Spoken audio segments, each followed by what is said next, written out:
1953 оны 2 дугаар сар Кембриж. Туранхай ядарсан төрхтэй бор үстэй нэгээр гудамжаар хурдлан гүйж The Eagle Pub-ийн хаалгыг хүчтэй хонгоолгон орж ирэв. Тэрээр гайхсан үйлчлүүлэгчид хандан "Бид амьдралын нууцыг нээчихлээ" хэмээн чангаар хэлв. Энэ хүн бол Фрэнсис Крэг. Тэр лабораториосоо ердөө хэдхэн минутын зайд орших энэ пабад ажилд харсны дараа ажилчтайгаа хамт байнга сууж халбаг пив уудаг. Харин өнөөдөр бол үнэхээр онцгой түүхэн өдөр. Тэр болон түүний хамтрагч Джеймс Ватсон ДНХ-гийн бүтэц буюу түүний гайхамшигт үйл ажиллагааг бүтээгч загварыг эцэст нь тайлж чаджээ. Тэд амжилтаа баяртайгаар хуваалцаж өөрсдийн түүхийг дахин ярьж байсан ч нэг чухал зүйлийг орхигдуулсан юм. Тэр бол Розалинд Франклины лабораториос хийсэн хулгай байлаа. Тэр зөвшөөрөлгүйгээр хүний ажлыг эзнийг нь байхгүй хооронд авсан гэдгээ огт дурдсангүй.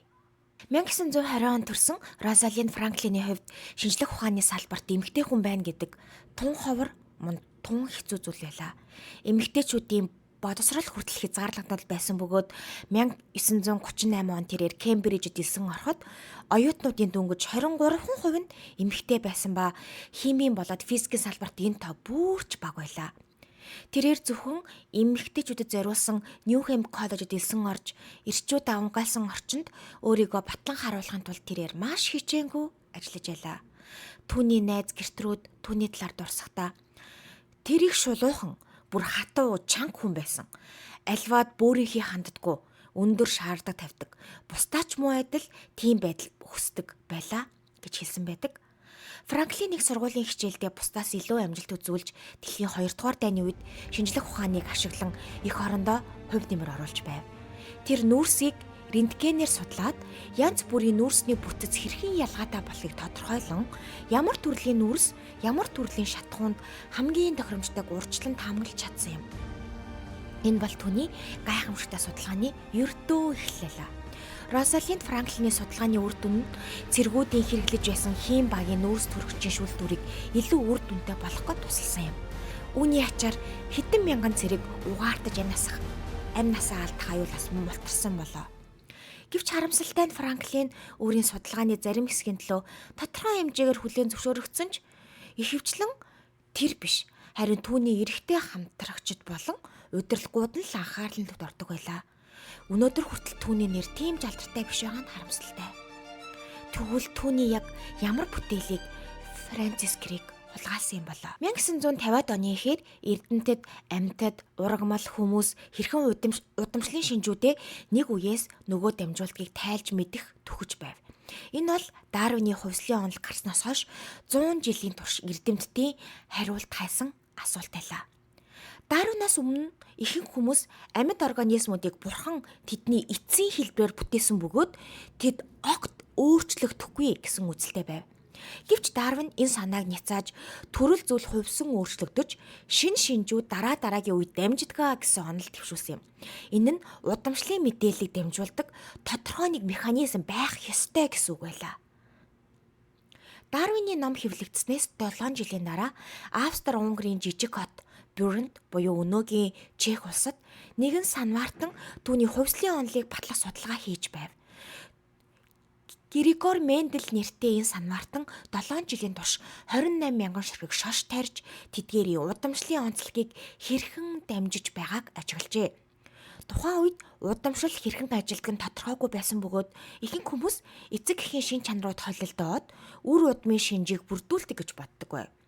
Харин Мендель өөрийн туршилтаар удамшлын тодорхой загварчилтай болохыг баталсан юм. Мендель шошны өнгөө өөрчилдөг шар эсвэл ногоон өнгөтэй ч юм уу эсвэл дугуй эсвэл өвчлөөтэй гэх мэт 6 онцлог шинжтэй шошуудыг судалж байв. Үүний үр дүнд дараах 3 үндсэн хуулийг тэрээр томьёолж чаджээ. Эхнийх нь удамшлын ялгарлын хууль. Эцэг эхийн шин чанарууд удамшихдаа тусдаа элементүүд болон дамждаг гэдгийг тэрээр нотолсон юм. Өнөөдөр үнийг бид ген гэж нэрлэдэг. Жишээ нь та эцэг эхээсээ 2 өнгийн нүдний хувьсагч авсан бол нэгийг нь та хүүхдэд дамжуулна. Ээж аав чинь нэг нь хүүх нүдтэй, нөгөөт нь бор өнгийн нүдтэй байгаад та бор өнгийн нүдтэй, нөхөр чинь бор өнгийн нүдтэй байсан бол та хүүхэддээ хүүх өнгийн нүдийг дамжуулах боломж байгаа гэсэн үг. Дараагийн хууль бол бие даасан удамшлын хууль. Тодорхой шин чанарууд өнгө эсвэл хэлбэр гэх мэт тус тусдаа удамшдаг. Өөрөөр хэлэх юм бол ургамлын өнгө болон хэлбэр нь бие биенээсээ хамааралгүйгээр удамшдаг гэсэн үг.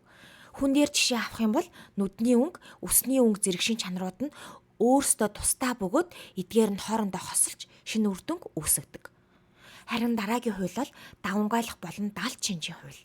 Мендел ургамлуудыг давамгай болон даалт шинжтэй гэж ангилсан. Жишээ нь шар өнгийн шошол давамгай, харин ногоон өнгө нь даалт шинжтэй учраас шар өнг давамгайлах боловч хоёр ногоон шошийг хослуулах юм бол ногоон үр удмын хэлбэрээр гарч ирнэ. Дахиад хүн дээр жишээ авах юм бол нүдний хөх буюу цэнхэр өнгөн доминант буюу давамгайлсан шин чанар бөгөөд хэрэв та цэнхэр өнгийн нүдтэй бол танд бор өнгийн нүдний рецессив буюу даалт шин чанар байсан ч гарч ирэхгүй гэсэн үг юм. Мендлийн судалгаагаар л удамшлын мэдээлэл эсийн гүнд ямар нэгэн зүйлд хадгалагддаг болох нь тодорхой болсон. Гэхдээ харин яг юу байгааг мэдэх шаардлагатай байлаа. 1869 онд биохимч Фридрих Мишер эсийн цөм дагуулгад онцгой байцыг илрүүлээд түүнийг нүклийн хүчил гэж нэрлэсэн. Энэ удамшлын мэдээллийг дамжуулагч гол сэжигтэн болов. Энэ бол өнөөгийн ДНК. 1950-ад он гэхэд ДНХ-гийн бүтцийг олж тогтоох өрсөлдөөн ширүүсжээ. Английн Кембрижийн их сургуульд Фрэнсис Крик болон Джеймс Ватсон нар, Калифорнид Америкийн эрдэмтэн Лайнус Полинг, харин Лондонгийн Кингс коллежид Розалинд Франклин, Морис Вилкинс нар судалгаа хийж байлаа. Розалинд Франклин уг судалгаанд томоохон хувь нэмэр оруулсан боловч хамтран ажиллах ёстой байсан Вилкинс түүнийг хамтрагчаа биш харин туслахаа гэж бодсон тэдний харилцааг таагүй болгов. 1952 оны хавар дэлхийг өөрчилсөн нэгэн явдал боллоо. Розалинд Франклин рентген дифракцийн арга ашиглан ДНХ-гийн бүтцийг тодорхой харуулсан анхны тод зураг болох фото 51-ийг авсан юм. Энэ зураг ДНХ-г давхар спираль бүтцтэй болохыг батлах гол нотолгоо болсон юм. Рентген дифракц гэдэг нь рентген туяа кристалл бүтцтэй бодис руу тусгаж үүссэн гэрлийн хээдээр тулгуурлан түүний бүтцийг тодорхойлох арга юм. Франклин энэ аргыг ашиглан Д хэлбэрийн ДНХ дээр туршилт хийж маш тодорхой өндөр чанартай зураг авахд хүрсэн нь фото 51 байлаа. Фото 51 зураг нь ДНХ-гийн X хэлбэрийн дүрсийг тодорхой харуулсан. Дээрээс нь ДНХ нь хоёр урсгалтай буюу дабл хеликс спираль бүтцтэй болохыг батлах хамгийн анхны шууд нотолгоо болсон юм. Дээрээс нь ДНХ-гийн диаметр бол 2 нанометр, нэг эргэлтийн хурд нь 3-аас 4 нанометр болохыг тогтоож чадсан юм. Энэ хэмжилтүүд нь ДНХ-гийн молекулын загвар гарах гэд маш чухал байсан. 1953 оны 1-р сард Джеймс Ватсон Лондон руу явж Морис Вилкинсийн лабораторид цоцолжилжээ. Франклин тэр үед лабораторид байгаагүй тул Вилкинс фото 51-ийг Ватсонд үзүүлсэн байна. Энэ зургийг хараад Ватсон маш ихээр гайхаж шууд Кембриж руу буцаж ирэн Кирктийн тухайга ярьжээ. Тэд өмнө ДНХ 3 урсгалт бүтцтэй гэж үзэж байсан боловч Франклины зураг түүнийг 3 биш 2 урсгалтай болохыг харуулсан байв. 1953 оны 3-р сарын 7-нд Ватсон Крик нар 2 метр өндөр модон загвар бүтээж ДНХ-гийн бүтэц дараах үндсэн зарчим дээр тулгуурлахыг тогтоосон байна. Тэр нь ДНХ 2 урсгалтай спираль хэлбэртэй. Азотын суурь ATCG хосороо холбогддог. Аденин нь тиминтэй, гуанин нь цитозинтэй. 2 урсгал ус түрэгчийн холбоогоор холбогдож дотвортой бүтэц үүсгдэг. Дээрээс нь энэ бүтцэн ДНХ-гийн удамшлын мэдээлэл дамжуулах механизмыг тайлбарлаж байлаа. 1953 оны 4-р сарын 25-нд Ватсон Крик нар Nature сэтгүүлд ДНХ-гийн давхар спираль загварынхаа тухай Molecular Structure of Nucleic Acids нэртэй нийтлэл хэвлүүлсэн юм.